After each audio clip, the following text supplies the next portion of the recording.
బ్యాంకుల్లో వడ్డీ రేట్లు 6%, 8%, 12% అని, బయట వడ్డీ రేట్లు ₹1.50, ₹2, ₹3 అని ఉంటాయి. ఈ రెండింటి మధ్య డిఫరెన్స్ ఏంటంటే బ్యాంకుల్లో చెప్పేది సంవత్సరం వడ్డీ, బయట మనం మాట్లాడుకునేది నెల వడ్డీ. ఫర్ ఎగ్జాంపుల్ 14% వడ్డీ అంటే ఒక సంవత్సరానికి ₹100 అయ్యే వడ్డీ ₹14 అని అర్థం.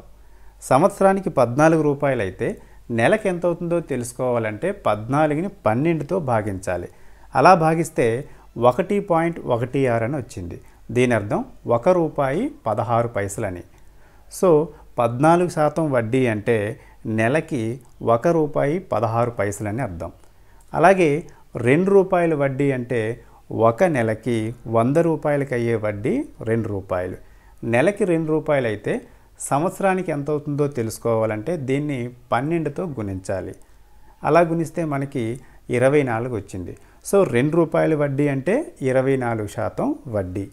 ఈ విధంగా 6% వడ్డీ అంటే నెలకి 50 పైసలు వడ్డీ అని, 8% అంటే నెలకి 67 పైసలు వడ్డీ, 12% అంటే ₹1 వడ్డీ, 15% అంటే ₹1.25 వడ్డీ.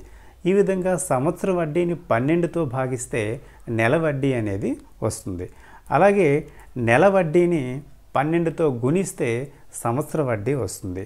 ₹2 అంటే 24%, ₹3 అంటే సంవత్సరానికి 36%, ₹4 అంటే 48%, ₹5 అంటే 60%.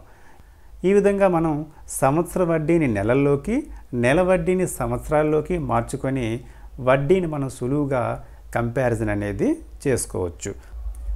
వీడియో నచ్చినట్లయితే వీడియోని లైక్ చేయండి. ఫస్ట్ టైం ఛానల్ని చూస్తున్నట్లయితే మ్యాథ్స్ టెక్ ఛానల్ని సబ్స్క్రైబ్ చేయండి. Keep watching to maths tech.